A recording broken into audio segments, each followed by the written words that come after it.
여러분 안녕하십니까? 노동현 앵커의 휴가로 제가 대신 진행합니다.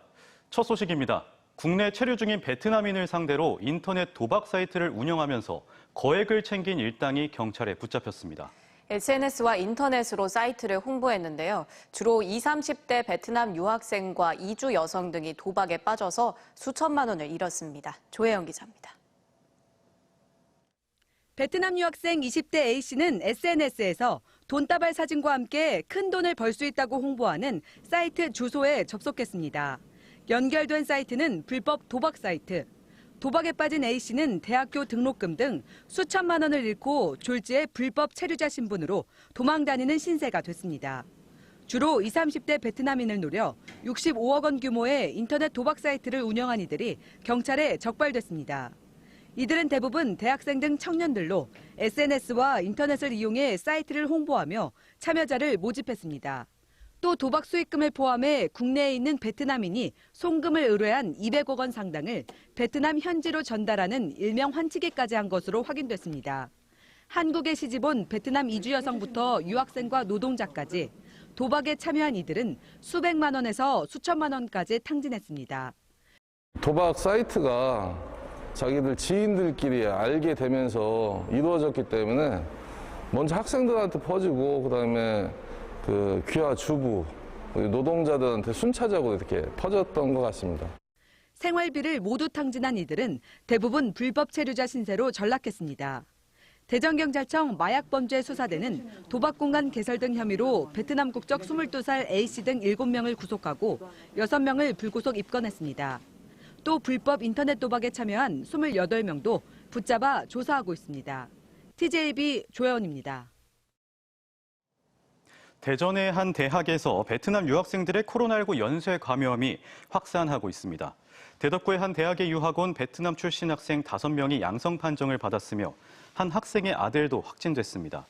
교회에서 자취하던 이들은 베트남 유학생 모임에서 자주 만난 것으로 알려졌으며 대학 측은 강의를 비대면으로 진행 중이어서 다른 학생들과의 접촉은 거의 없는 것으로 파악하고 있습니다. 대전에선 앞서 집단 감염이 벌어진 논산 기업체에서 아르바이트를 한 베트남 출신 2개 대학 유학생들이 코로나에 걸린 뒤 동료 유학생들까지 확산해 최근까지 19명이 감염됐습니다. 아산시는 최근 코로나19 집단 감염이 발생한 배방읍 교회에 대해 과태료 150만 원을 부과하고 10일간 운영 중단 행정처분도 내렸습니다. 시는 해당 교회가 지난 5일 진행된 동시간대 예배 수용인원 제한인 60명을 초과하는 등 거리두기 3단계 방역조치 행정명령을 위반했다고 설명했습니다. 이 교회에서는 지난 6일 교인 1명이 처음 감염된 이후 지금까지 모두 106명의 확진자가 나왔습니다. 우리나라가 종주국인 e스포츠는 세계적으로도 1조 원이 넘는 시장 규모를 자랑하고 있습니다. 중부권에서는 처음으로 대전의 e스포츠 상설 경기장이 문을 열었습니다. 장석영 기자의 보도입니다.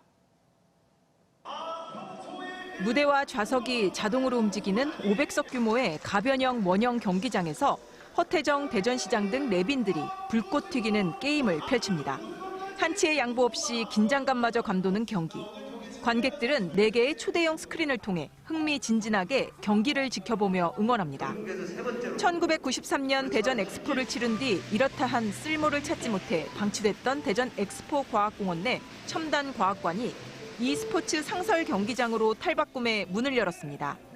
지난 2019년 정부 공모 사업에 선정돼 국비와 시비 100억 원이 투입돼 2년 만에 조성된 겁니다.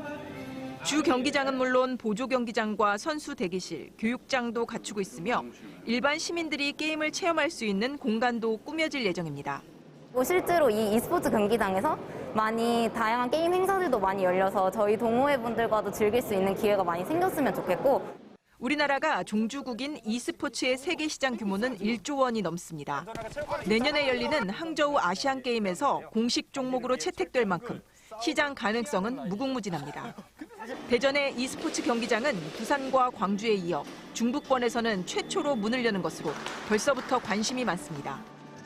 세계에서 이제 e스포츠 경기를 대전에서 주관하고 이 경기장에서 대회를 진행할 수 있는 그런 계기가 될 것 같습니다.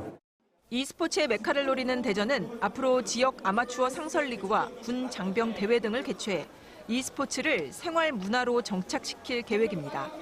또 선수는 물론 심판과 감독, 코치 등 스태프 양성을 통해 관련 생태계도 조성할 방침입니다. 지역 내 취창업까지 연결되고 관광, 도시 마케팅으로 확장될 수 있도록 다양한 지원 방안도 함께 마련해 나가겠습니다. 재미없는 노잼 도시라는 불명예를 안고 있는 대전이 e스포츠 메카로 자리 잡아 지역 경제도 살리고 젊은이들도 찾아오는 도시로 거듭날 수 있을지 주목됩니다. TJB 장석영입니다. 코로나19 4차 확산 이후 바닥을 찍었던 소비 심리가 조금씩 살아나고 있습니다. 사회적 거리두기 완화, 백신 접종률 증가, 또 국민지원금 지급 등이 주 원인으로 보이는데요. 실질적인 회복 여부는 이번 추석 연휴가 가늠자가 될 전망입니다. 김건규 기자입니다. 코로나19 4차 확산으로 또 한 차례 직격탄을 맞았던 지역의 대표 주류업체 생산 공장이 모처럼 만에 생기가 돕니다. 7월과 8월, 올 들어 최저 수준까지 떨어졌던 매출이 지난주부터 조금씩 회복세를 보이면서 생산량을 다시 늘린 겁니다. 재고 누적으로 지난달에는 70%대 초반까지 낮췄던 가동률을 이달 들어 10%가량 올렸고 제품 운송팀도 덩달아 분주해졌습니다. 백신 1차 접종률이 70%를 향해 가고 사회적 거리두기 완화에 국민지원금이 풀리면서 얼었던 소비 심리가 다시 움직이기 시작한 것으로 보입니다. 최근 코로나 4차 대유행으로 인해서 매출이 많이 떨어졌습니다. 다행히 사회적 거리두기 인원 제한 완화하고 국민지원금으로 인해서 매출이 조금씩 좀 회복되고 있는 추세입니다. 최근 주류업체와 주류 원료업체의 주가가 동반 상승 흐름을 보이고 있는 것 역시 거리두기 완화에 따른 기대 심리의 반영입니다. 저녁 모임을 2명 이하로 제한한 방역 4단계 이후 폐업 위기에 물렸던 음식업계도 오랜만에 한숨을 돌렸습니다. 물론 코로나19 장기화로 지칠 대로 지친 업계 종사자들의 불안감을 씻기엔 역부족이지만 그나마 구경조차 어렵던 손님이 다시 들기 시작한 겁니다. 많이 지쳐 있고요. 실제로 문을 닫고 싶을 정도로 어려웠습니다. 지금은 그래도 사회적 거리 좀 완화가 되면서 조금 나아지고 있는데 희망을 갖고 있는데 예측할 수 없네요. 실질적인 소비 심리 회복 여부는 코로나19 확산세의 진정 여부에 달려 있습니다. 이번 추석 연휴가 이를 가늠하는 고비가 될 전망입니다. TJB 김건규입니다. 대전 지역 대학들의 수시 모집 마감 결과 대부분 지난해와 비슷한 경쟁률인 반면 충남대는 최근 5년간 가장 높은 수시 경쟁률을 기록했습니다.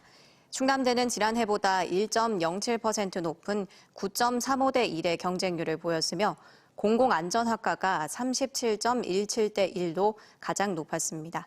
또 한밭대가 5.95대 1의 경쟁률을 기록했고 지역 사립대는 한남대 4.72대 1, 모건대 4.26대 1, 배재대가 4.3대 1, 대전대 7.76대 1, 우송대 7.48대 1, 건양대 5.72대 1로 지난해와 비슷하거나 소폭 상승했습니다. 충남경찰청은 현대제철 비정규직 노조가 대규모 집회를 잇따라 강행하는 것과 관련해 노조 측의 불법 행위에 대해 강경 대응하겠다는 방침을 재차 천명했습니다.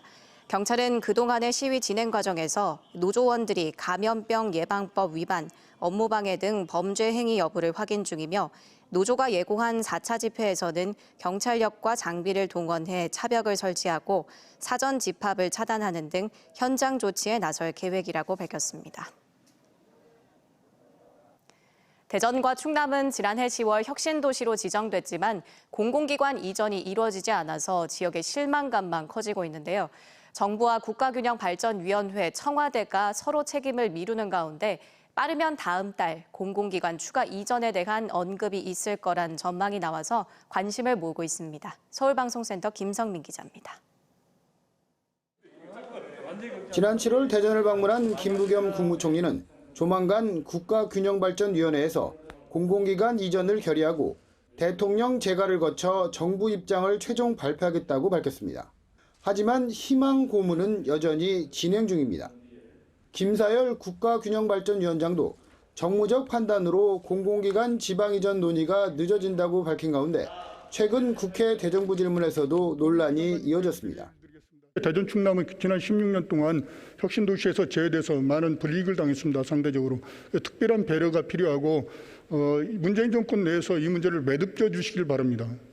이에 대해 김부겸 총리는 현 정부 내 공공기관 추가 이전에 대한 의지를 밝히겠다고 거듭 강조했습니다.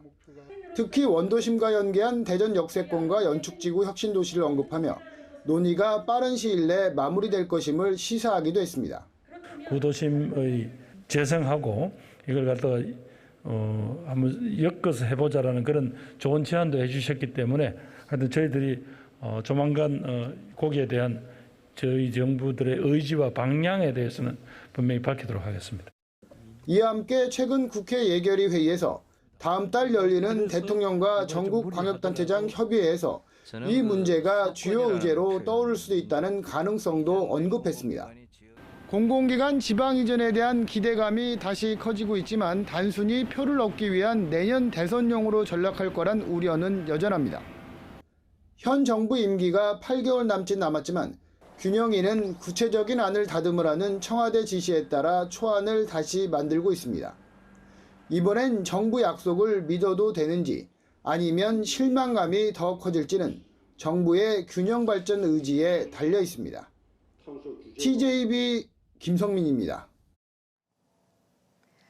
오늘 저녁 6시 47분쯤 대전 대덕구 대화공단의 한 금속 가공 업체에서 불이 나 소방당국이 진화 작업을 벌이고 있습니다. 당국은 대응 1단계를 발령하고 소방차 35대, 소방대원 80명이 출동해 불길이 확산되지 않도록 진화 작업을 벌이고 있으며 공장에서 근무 중이던 직원 6명은 모두 무사히 대피했습니다.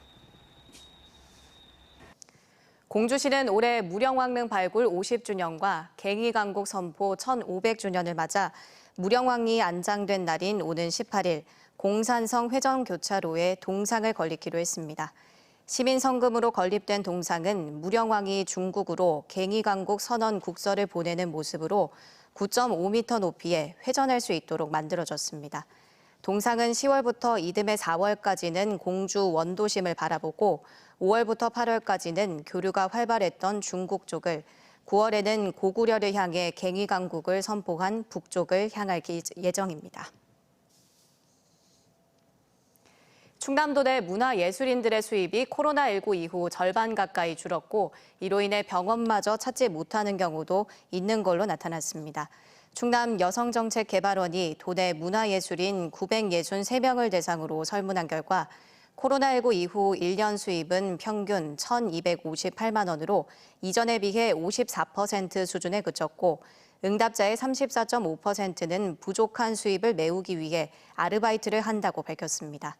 또 응답자의 16.8%는 수입 감소로 병의원을 찾지 않거나 치료를 중도 포기한 경험이 있다고 답했고 현재 느끼는 불안 요인으로는 50.4%가 예술 활동의 어려움, 39.5%는 노후 생활 불안 등을 꼽았습니다. 국민의힘 홍문표 의원이 국회 대정부 질문에서 철도와 공항 등 SOC 사업 홀대, 대전 충남 혁신도시 지지부진 문제 등을 거론하며 정부의 대책 마련을 요구했습니다. 홍 의원은 예산 삽교역 역사는 토지 보상까지 완료됐지만 사업 추진이 미뤄지고 있고 서산 민항 건설을 촉구했습니다. 또 대전 충남 혁신도시는 국회에서 법을 만들었지만 정부의 미온적인 입장으로 공공기관 이전이 추진되지 못했다고 강조했습니다.